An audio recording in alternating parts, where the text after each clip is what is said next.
Hello students, welcome to you Srishti Success Classes, all of you students। चलिए आज हम प्रश्नावली 3.4 का थर्ड क्वेश्चन लेकर आए हैं। इसके नेक्स्ट वीडियो मैंने क्वेश्चन नंबर 2 तक मैंने करा दिए थे। आज मैं तीसरा क्वेश्चन लेकर आया हूँ। चलिए देखिए क्वेश्चन क्या कहता है। और ये जो क्वेश्चन लेकर चल रहे हैं ना, विधि जो मेथड लेकर चल रहे हैं वो विलोपन मेथड है। तो हम ये सीखेंगे, मतलब हमने उस नेक्स्ट वीडियो में आपको अच्छे तरीके से समझा दिया था कि विलोपन विधि क्या होती है, कैसे हम विलोपन विधि से दो चरों x और y का मान हम फाइंड आउट करते हैं। तो चलिए उससे मैं बहुत सारे न्यूमेरिकल लगा दिए थे, उम्मीद है आपको अच्छी तरह से समझ आ गई होगी। चलिए अब दैट मैं उसको क्वेश्चन पढ़ता हूँ। देखिए क्वेश्चन क्या कह रहा है। क्या 2 अंकों की संख्या के अंकों का योग 9 है। इस संख्या का 9 गुना संख्या के अंकों को पलटने से बनी संख्या का 2 गुना है। वह संख्या ज्ञात कीजिए। ध्यान पर सुनना, हमें संख्या ज्ञात करनी है। अब क्वेश्चन के दो करा 2 अंकों की संख्या, यानी जो संख्या है वो 2 अंकों से मिलकर बनी है। समझे ना, मतलब इसमें 2 डिजिट होंगे। जैसे मान लीजिए ये 52 लिखा है, ये 56 लिखा है, ऐसे कुछ भी 1 से लेकर के मतलब 10 से लेकर के 100 के पहले 99 तक, कितने 9 से पहले 10 और 100 से पहले 99 तक, इनके बीच में जितने भी अंक हैं सब क्या हैं 2 डिजिट वाले, यानी इसमें 2 अंक हैं। उसमें कितने होंगे 2 अंक, तो उनके बीच की संख्या तो जिसमें 2 अंक है वही 2 अंकों की संख्या हो जाएगी। समझ रहे हो। तो जैसे आप ये समझ लीजिए कि 2 अंकों की संख्या, जैसे मान लो क्या है 52, ये 2 अंकों की क्या है संख्या है, जिसमें इकाई का अंक 2, 1 दहाई 2 इकाई, सॉरी ये दहाई, ये क्या है सॉरी ये इकाई, ये दहाई हो गया। ठीक है, तो ये कितना है 52 है। ये तुम्हारी क्या एक संख्या है। अंक पूछे तो 1 अंक 2 हो गया, 1 अंक 5 हो गया। और ये संख्या 5 यानी अंक 5 और 2, यानी 2 अंक 5 और 2 से मिलकर बनी है। कौन 52, समझो। यानी जो 52 है ये 2 अंकों से मिलकर बनी है। कौन कौन 5 और 2 से मिलकर बनी है। कैसे बनी होगी, ध्यान पर सुनो।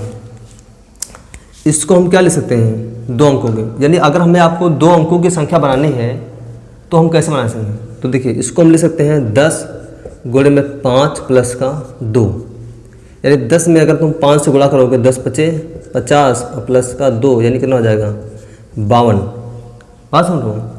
तो ये जो 10 वाला ना 10, ये संख्या ये सब में कॉमन रहेगी। संख्या में क्या रहेगी कॉमन। आपको ये जो अंक, ये हो गया अंक, ये हो गया अंक, ये हो गया अंक, तो सुनो।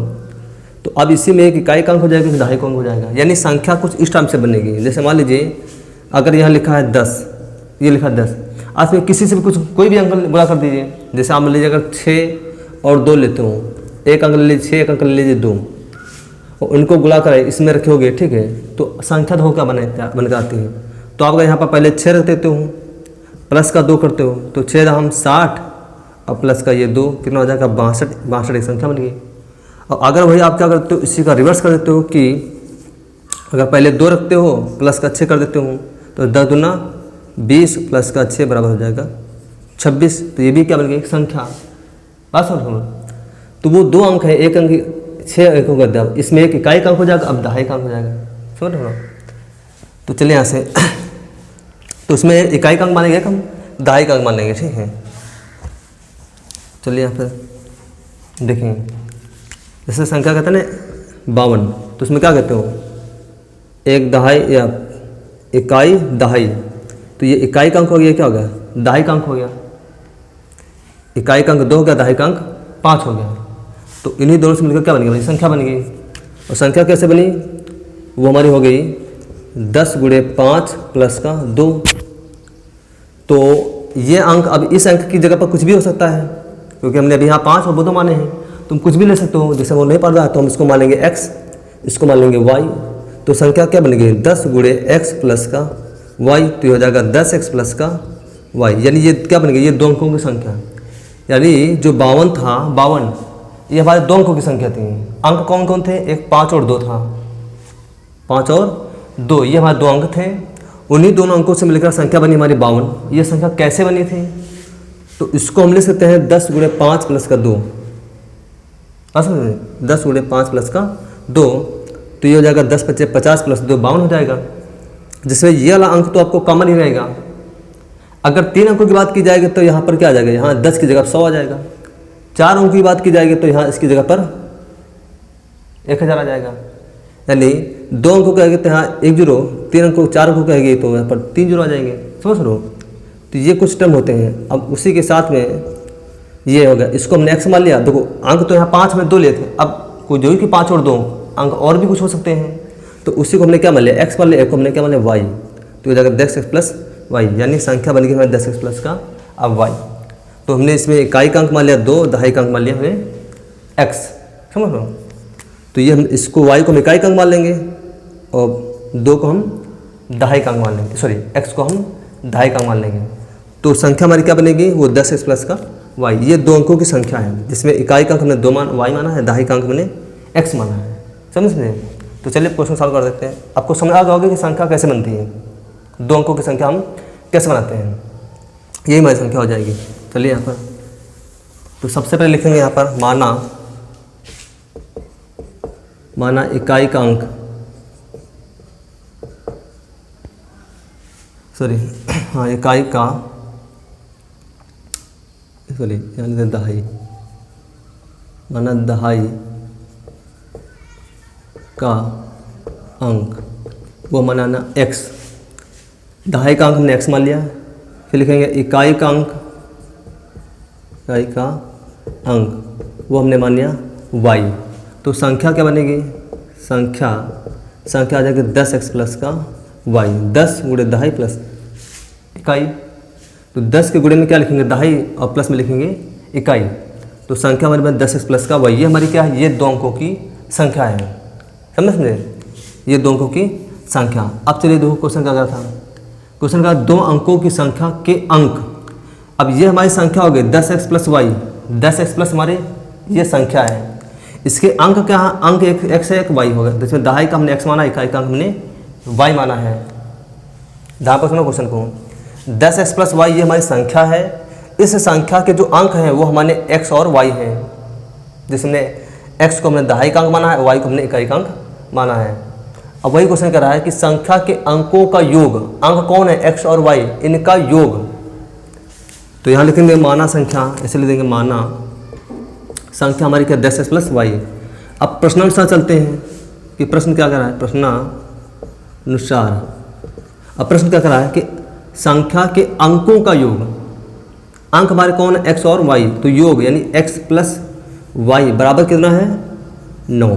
संख्या के अंक x और y दोनों का योग कितना है, 9। तो 9 कर दिया, इसको समीकरण फर्स्ट मान लेंगे। बात समझे? आगे देखो क्या है, इस संख्या के अंकों का 9 गुना, एक मिनट चलिए है क्वेश्चन कर रहा है, इस संख्या का 9 गुना, यानी कौन, संख्या 10x प्लस वाई। तो इस संख्या 10x प्लस का, एक मिनट चलिए है, तो कह रहा है इस संख्या का 9 गुना। इस संख्या मतलब संख्या कौन थी, मैं 10x प्लस वाई। तो इस 10x प्लस वाई का 9 गुना संख्या के अंकों को पलटने से बनी संख्या, यानी पहले संख्या थी 10x प्लस वाई। अब कह रहा संख्या के अंकों को पलटने से बनी संख्या। तो पहले लिखेंगे पलटने पर बनी संख्या, अंकों को पलटने पर बनी संख्या। तो वो क्या आ जाएगी, तो पहले संख्या 10x प्लस वाई, अब अंक पलट देना, यानी y को यहाँ लाना, x को इसकी जगह लाना है। तो हो जाएगा 10y प्लस का x।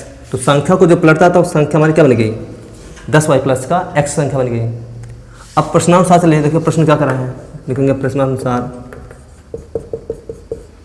प्रश्न क्या करा है कि इस संख्या का 9 गुना, यानी कौन, संख्या हमारी 10x plus Y, 10x plus Y का 9 गुना, यानी इस संख्या का 9 गुना संख्या के अंकों को पलटने से बनी संख्या, संख्या के अंकों को पलटने से बनी संख्या का 2 गुना है, का 2 गुना। तो 10y प्लस का x गुणे में 2। बस समझे, क्वेश्चन की लैंग्वेज पढ़िए, उसको समझिए, जैसा वो करा आपको वैसे ही अप्लाई करना है। क्वेश्चन क्या करा है कि संख्या, इस संख्या यानी कौन, जो पहले संख्या थी तुम्हारी 10x प्लस वाई, तो उस संख्या का 9 गुना, तो उस संख्या का 9 गुना जो है वो किसके बराबर होगा, वो संख्या के अंकों को पलट देने पर जो संख्या बनेगी उसका 2 गुना के क्या होगी, बराबर होगी। ये क्वेश्चन कहना चाहता है।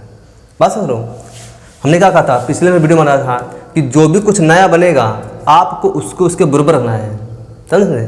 तो संख्या को हमको पलटने पर ये संख्या बनेगी तो इसको आपको उस संख्या के बराबर रखना है, समझ रहे।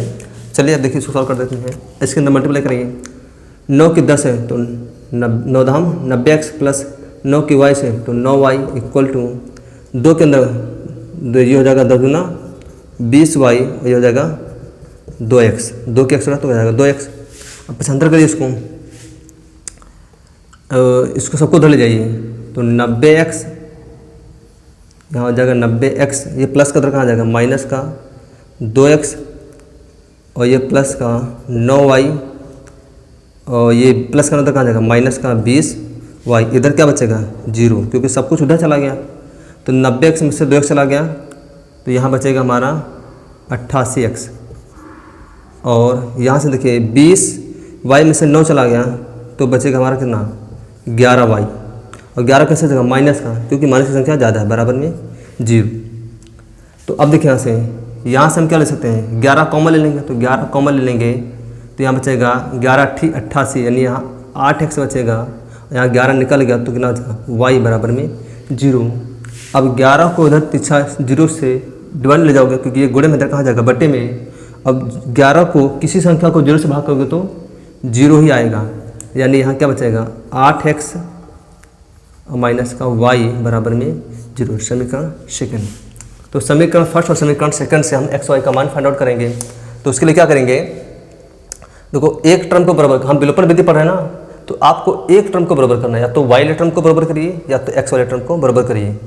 तो देखो यहाँ भी y है यहाँ भी क्या y, तो y वाले टर्म चर जो है वो सेम है तो आपको बेसिकली क्या एक प्लस एक माइनस है तो आपको जोड़ देना है, बस सुनो। तो लिखेंगे समीकरण 1 प्लस समीकरण 2 जोड़ने पर तो समीकरण 1 क्या आते हैं x plus y equal to 9 और समीकरण सेकंड क्या थे 8x माइनस का y इक्वल टू 0। अब जोड़ रहे हो ठीक है तो ये दो प्लस माइनस क्या कैंसिल हो जाएंगे, 8x और 1x 9x। ठीक देखिए तो 8x और 1x 9x हो गया और 9 में 0 जोड़ोगे 9 आएगा, 9 को 9 से कैंसिल करोगे तो यहाँ 1 बचेगा, यानी x की वैल्यू कितनी आएगी 1। अब से x को किसी एक में रख दीजिए तो हमें y मिल जाएगा। तो लिखेंगे x का मान समीकरण किसी एक में रखना है तो हम किस में रख देते हैं, चलो 2 में रख देते हैं, चलो उसमें रख देते हैं फर्स्ट में, समीकरण 1 में रखने पर। तो समीकरण 1 में रखिए x का मान x की जगह पर, तो यहाँ x की जगह पर क्या रख देंगे 1 प्लस का y इक्वल टू 9, ये प्लस इधर कहाँ जाएगा माइनस में, तो y इक्वल टू हो जाएगा 9 माइनस का 1, ये हो जाएगा y इक्वल टू 9 में से गया 8, यानी y का मान कितना आ गया, y का मान आ गया 8। अब देखिए ये तो हमारे x और y के मान है, यानी ये हमारे अंक आए हैं, क्या अंक, और हमको निकालना क्या है वो संख्या ज्ञात करनी है, क्या संख्या, और संख्या हमारी क्या थी 10x प्लस वाई जो हमने माना था। तो लिखेंगे संख्या वो हमारी थी 10x प्लस का y, तो 10 इंटू एक्स, एक्स का मान कितना था वो हमारा आया था 1 प्लस y कितना था वो हमारा आया है 8, तो हो जाएगा 10 से कम 10 प्लस ये हो जाएगा 8, तो 10 और 8 18, यानी संख्या हमारी क्या बनेगी, संख्या हमारी हो गई 18। बात सुनो, वो अंक हमारे कौन है, अंक हमारा एक x है, एक हमारा 8 है। तो आई होप आपको ये क्वेश्चन समझ आ गया होगा। तो अगर आ गया है तो मैं हर दफ़ा स्क्रीनशॉट ले लीजिए, फिर मैं नेक्स्ट क्वेश्चन समझाता हूँ।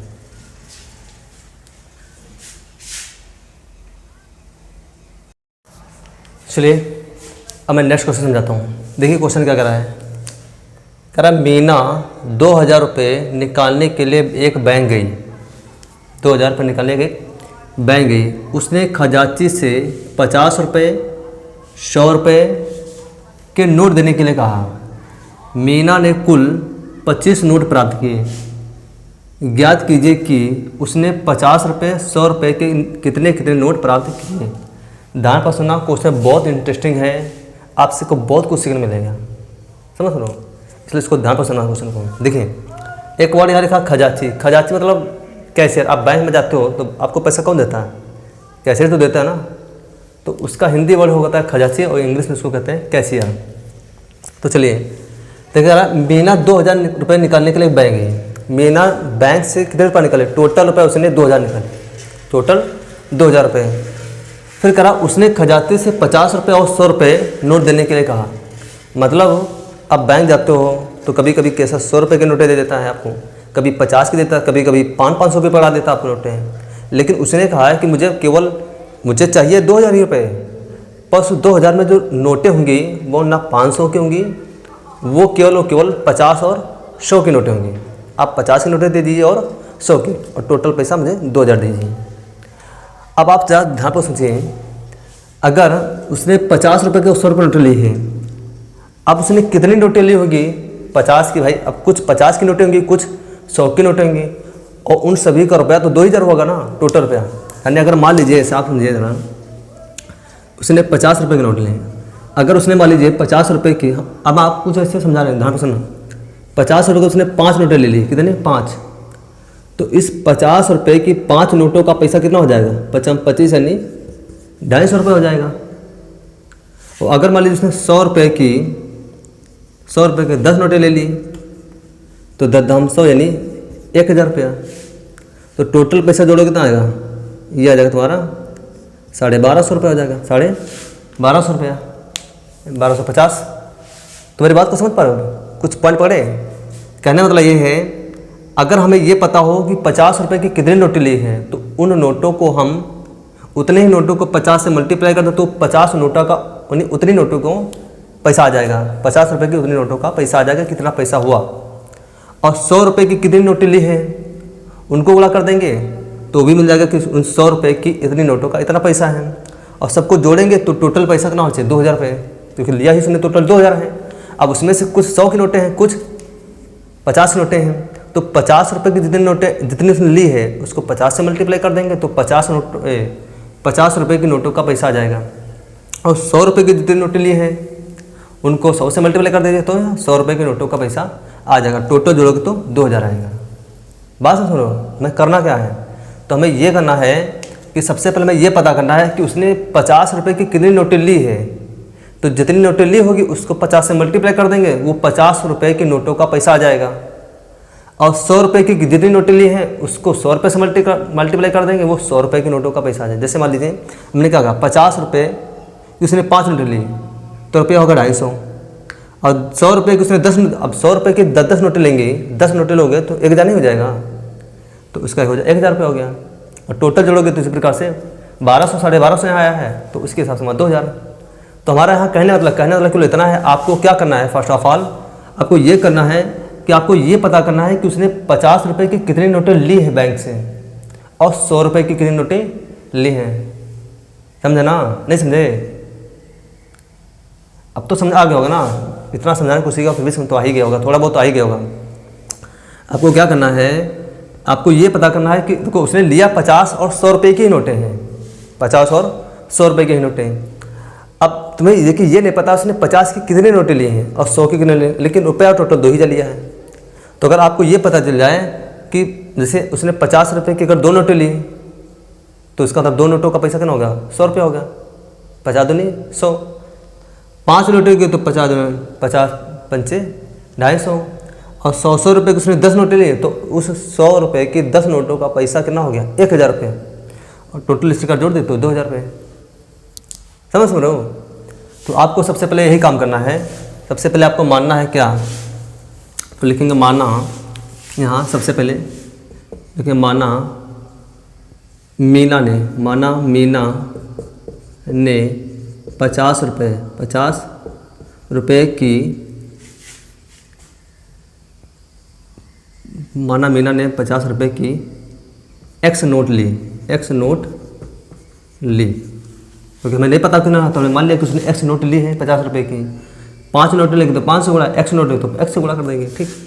उसी प्रकार मान लेंगे मीना ने 100 रुपये की वाई नोट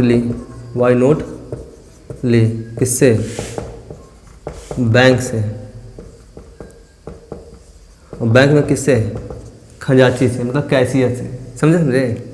अब देखिए, अब चलते क्वेश्चन अनुसार 50 रुपये। और फिर क्वेश्चन क्या करता है, कुल मीना ने कुल 25 नोट प्राप्त किए, मतलब उससे जो नोटें टोटल मिली है ना वो 25 नोटें हैं। अब 25 में हो सकता है उसने 100 की 10 नोटें ली हो और 15 उसने 50 की ली हो, या ऐसा हो सकता है कि 15 उसने 100 की ली हो तो 10 उसने 50 की ली होगी। तो टोटल नोटें कितनी होंगी 25।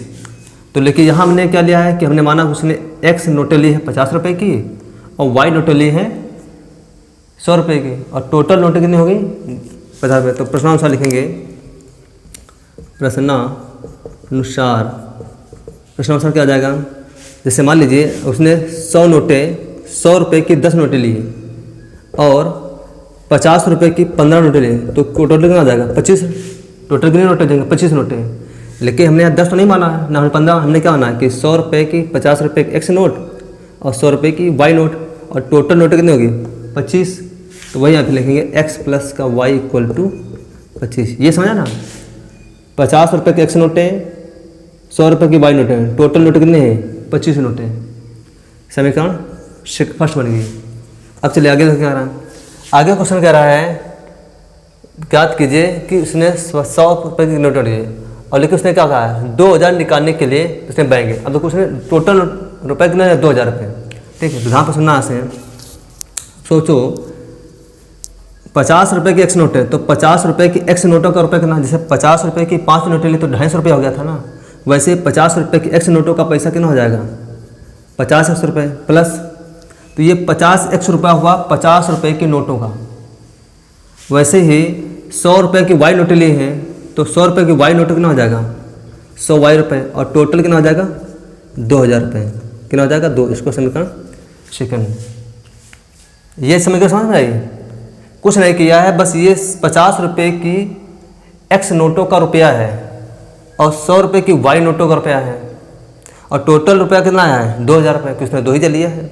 जैसे अभी मैंने समझाया था कि 50 रुपये की 5 नोटों का 250 रुपया और 50 वही 10 की, अगर मान लीजिए हम 100 की 10 नोटें लेते हैं तो 1000 रुपया, टोटल जोड़ोगे तो वो 1200-1250 आएगा। वैसे ही उसने x नोटें ली है 50 रुपये की तो 50x रुपया हो गया, y नोटें ली है 100 रुपये की तो 100 y रुपया, टोटल जोड़ोगे तो 2000, क्योंकि उसने 2000 रुपया लिया है। समझे। तो ये समीकरण फर्स्ट समीकरण सेकंड बन गई। अब क्या करना है, आपको इसमें विलोपन विधि से सॉल्व करना है, तो आपको एक टर्म को सेम करना पड़ेगा, एक चर को सेम करना पड़ेगा। तो उसके लिए हम आपको क्या बताए थे कि आप जिसको भी सेम करना है उसके गुणांक को आपको एक दूसरे की अपोजिट समीकरण में मल्टीप्लाई करानी है। जैसे मान लीजिए हमको y को सेम करना है, सॉरी x को हम सेम करना था क्योंकि छोटी वैल्यू है, आसान हो जाएगा। x को सेम करना है तो समीकरण 1 में जो x का गुणांक है कुछ नहीं तो यहाँ क्या होगा 1 होगा, तो इस 1 को समीकरण 2 मल्टीप्लाई कर देंगे, और यहाँ जो x का गुणांक उसको समीकरण फर्स्ट में मल्टीप्लाई कर देंगे। तो बराबर करिए यहाँ से, इधर मल्टीप्लाई कर सबसे है तो 50 गुणा x है तो क्या आ जाएगा 50x प्लस 50 गुणा y से तो क्या आ जाएगा 50y इक्वल टू 50 गुणा 25 से तो ये 0, ये 25 पंचे 125 यानी 1250 समीकरण थर्ड बना लेंगे। अब एक के अंदर किसी से गुणा कराओगे उतना ही आएगा, यानी ये हो जाएगा 50x प्लस का 100y इक्वल टू 2000 रुपये, समीकरण 4। बस भाई एक किसी से गुणा करें सब उतना ही आएगा।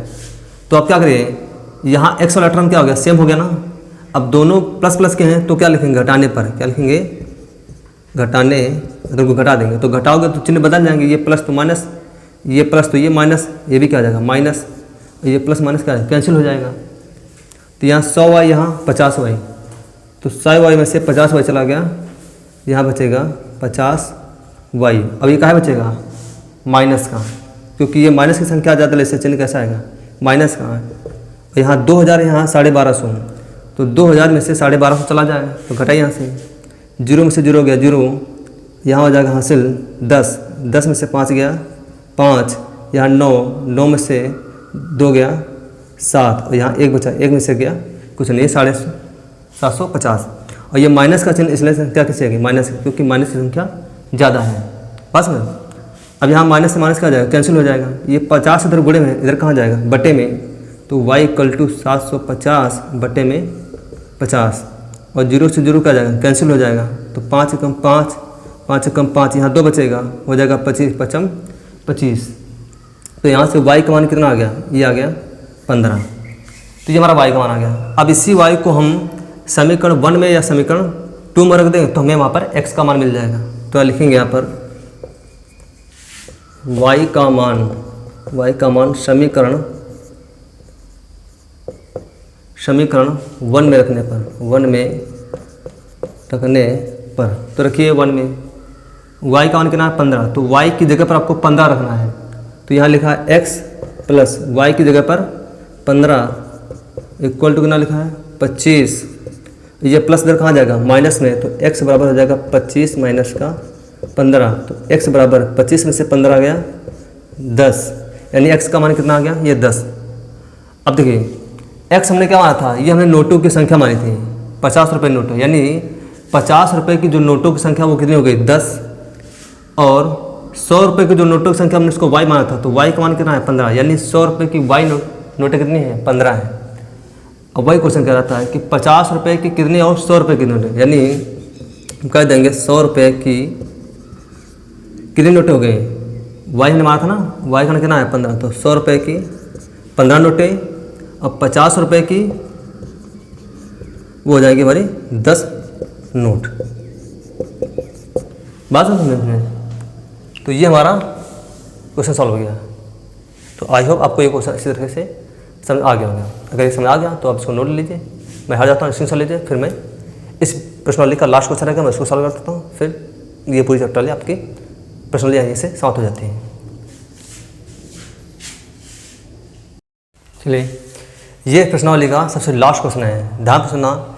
इस क्वेश्चन से रिलेटेड मैंने इसके प्रीवियस लेक्चर में मैंने प्रतिस्थापन विधि में एक क्वेश्चन समझा था टैक्सी से रिलेटेड, वो बहुत वही क्वेश्चन है आपका, ये भी है।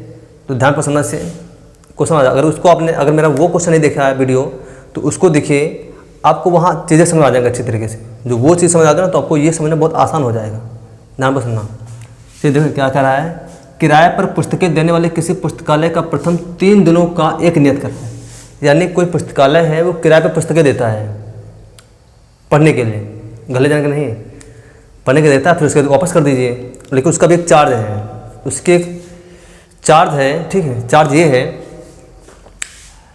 कि प्रथम 3 दिनों का एक नियत किराया है, मतलब है कि आप अगर 3 दिन तक पुस्तक लेकर जाते हो अपने घर पढ़ने के लिए तो आपको एक नियत किराया, मतलब फिक्स है कि आपको 3 दिन का इतना ही किराया देना पड़ेगा। लेकिन आप अगर 3 दिन के बाद फिर क्या कराया था उसके बाद प्रत्येक अतिरिक्त दिन का अलग किराया है। उस 3 दिन के बाद जितना तुम एक्स्ट्रा दिन अपने घर में रखोगे किताब, 1 दिन 2 दिन 4 दिन, उसका आपका अलग से किराया देना पड़ेगा। और उसके हर एक दिन का अलग अलग किराया है, प्रत्येक अतिरिक्त दिन का अलग किराया है, मतलब हर एक दिन का अलग किराया आपसे उसमें लिया जाएगा। 3 दिन तक का तो फिक्स है कितना ही पड़ेगा।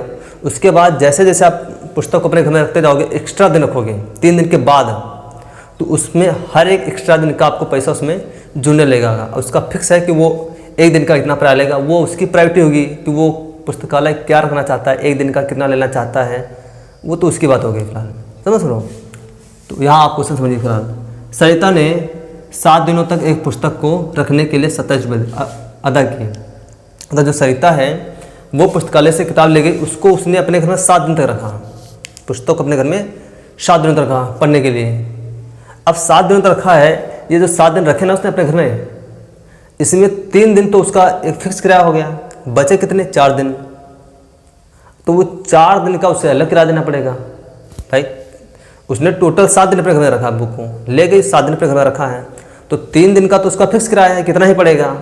अब वो 4 दिन तो उसमें एक्स्ट्रा हो गया ना, 7 में 4 दिन क्या हो गया एक्स्ट्रा, क्योंकि 3 दिन का तो फिक्स किराया हो गया, कितना ही किराया पड़ेगा। 4 दिन एक्स्ट्रा रख लिया तो उसका उससे 4 दिन का अलग किराया देना पड़ेगा, समझ लो। अब हमें ये पता होना चाहिए कि वो 1 दिन का, मतलब 3 दिन का तो मालूम फिक्स कर दिया कि हमने मान लिया कि 5 रुपये, तो उसे 3 दिन में 5 रुपये ही देना पड़ेगा, 3 दिन में 5 रुपये ही देना पड़ेगा। हमने मान लिया कि इसको 3 दिन का 5 रुपये किराया है कि अगर 3 दिन रखते हो तो आपको 5 रुपये देना पड़ेगा, तो उसका 3 दिन रखेगी तो उसको 5 रुपये ही देने पड़ेंगे। लेकिन उसने एक्स्ट्रा रखा है, तो हमें ये पता होना चाहिए पुस्तकालय से, ये पता हो कि पुस्तकालय ने एक अतिरिक्त दिन का कितना किराया रखा है। तो जैसे मान लीजिए जिसने कहा कि अगर 1 दिन एक्स्ट्रा रखोगे तो हम 2 रुपये लेंगे, तो 2 दिन रखोगे तो तुमको 4 रुपये देने पड़ेंगे, 3 दिन रखोगे तो 3 दूना 6 रुपये देने पड़ेंगे, 4 दिन रखोगे तो 4 दूनी 8 रुपये देने पड़ेंगे एक्स्ट्रा। मेरी बात समझ पा रहे हो? तो आपको ये पता होना चाहिए कि वो अतिरिक्त हर एक दिन का किराया कितना लेना चाहता है। और फिर जितने दिन आप रहना चाहते हो उतने से मल्टीप्लाई कर दीजिए, वो अतिरिक्त दिन का किराया आ जाएगा। मेरी बात को समझ रहे हो। और टोटल से देने कितने पड़े 27 रुपये। ये 27 क्या है, ये इस 27 रुपये में उसका नियत किराया है, उस 3 दिन का पैसा उसी में ऐड है, और वो जो 4 दिन एक्स्ट्रा रखे हैं उसका भी पैसा उसी में ऐड है। मेरी बात समझ रहे हो, ये 7 दिन का किराया है। तो चलिए अब क्वेश्चन समझते हैं। तो सबसे पहले हम मानेंगे कि पुस्तकालय का नियत किराया है, यहाँ लिखेंगे 3 दिन का, 3 पुस्तकालय, इसे लिखेंगे यहाँ लिखेंगे माना पुस्तकालय का 3 दिन का नियत किराया बराबर X रुपये। प्रत्येक अतिरिक्त दिन का लिखेंगे पुस्तकालय का प्रत्येक अतिरिक्त दिन का किराया, वो हमने माना Y रुपये, मतलब हर एक दिन का आपको Y रुपये देना पड़ेगा। समझ पा रहे हो। तो चलिए अब क्वेश्चन पे देखिए। अब हम क्वेश्चन के अनुसार प्रश्न क्या कर सकते हैं, यहाँ लिखेंगे प्रश्नानुसार,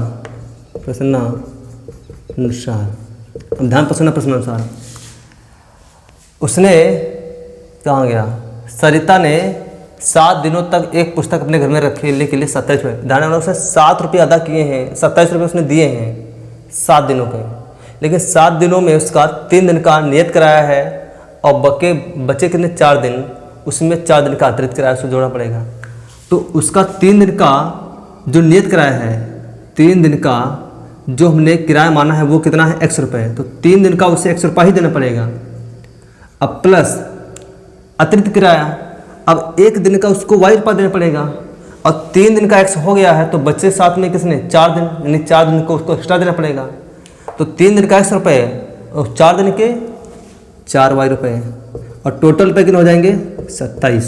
तो टोटल से 27 रुपये दिए हैं। ये X क्या है, ये X 3 दिनों का पैसा है, 3 दिनों का रुपया, 3 दिनों का रुपया।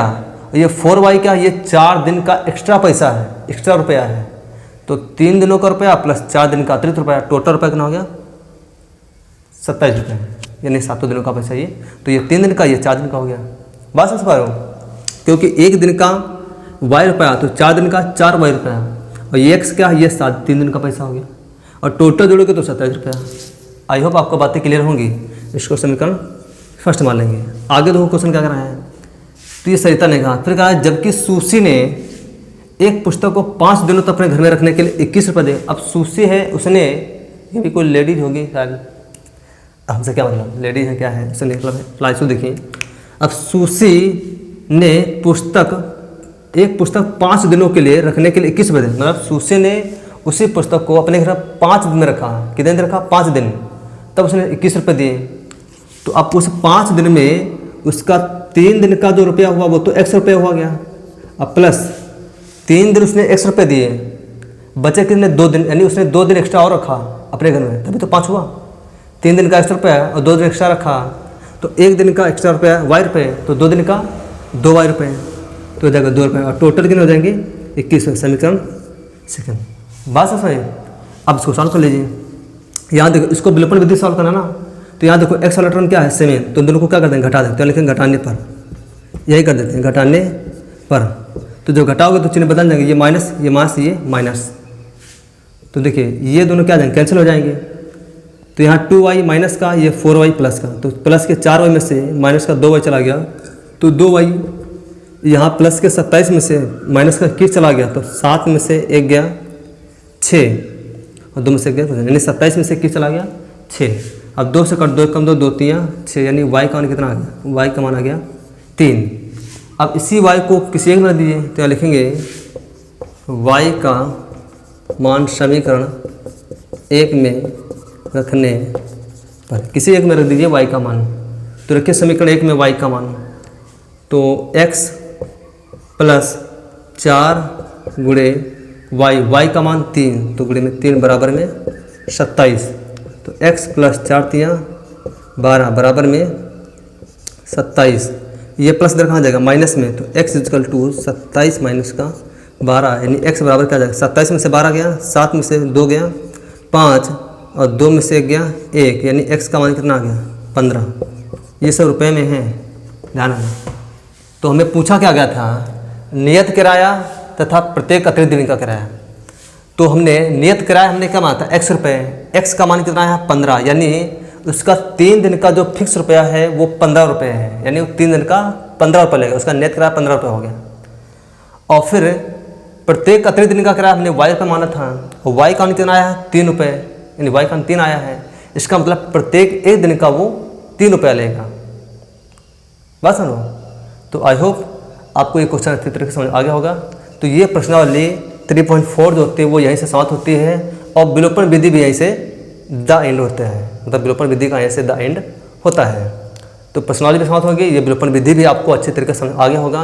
अब आप लोग डिसाइड करिए कि प्रतिस्थापन विधि और विलोपन विधि दोनों में से ईजी कौन है, किससे एक्स वाई का निकालना मान ज़्यादा आसान है। वे जो आपको अच्छा लगे वो विधि अडॉप्ट कर सकते हो, कोई दिक्कत नहीं। सुन, तो आई होप आपको क्वेश्चन से समझ आ गए होंगे। तो ये प्रश्नावली यही समाप्त होती है। अब हम नेक्स्ट वीडियो मिलते हैं कुछ नया देखने के लिए। वहाँ एक और विधि आ गई है वज्र गुणन विधि, तो हम वहाँ सीखेंगे कि वज्र गुणन विधि क्या होती है, कि वहाँ हम कैसे एक्स और वाई का मान फाइंड आउट करते हैं। तो चलिए, और अगर वीडियो पसंद आया तो प्लीज़ इस वीडियो को अपने दोस्तों ग्रुप में शेयर कीजिए, साथ में बेल आइकन और चैनल को सब्सक्राइब जरूर कर लीजिएगा, ताकि मैं देखिए चैनल को सब्सक्राइब करोगे, लाइक करोगे तो मेरा मोटिवेशन बढ़ेगा, और जितना ज़्यादा मैं मोटिवेट होऊंगा उतना ज़्यादा पढ़ाने में मेरा और भी मज़ा आएगा, मतलब इंटरेस्ट आएगा उतना, समझ। इसलिए चैनल को सब्सक्राइब जरूर कर लेना, साथ में ज़्यादा से ज़्यादा अपने ग्रुप में जरूर शेयर कीजिए। Thank for watching my videos.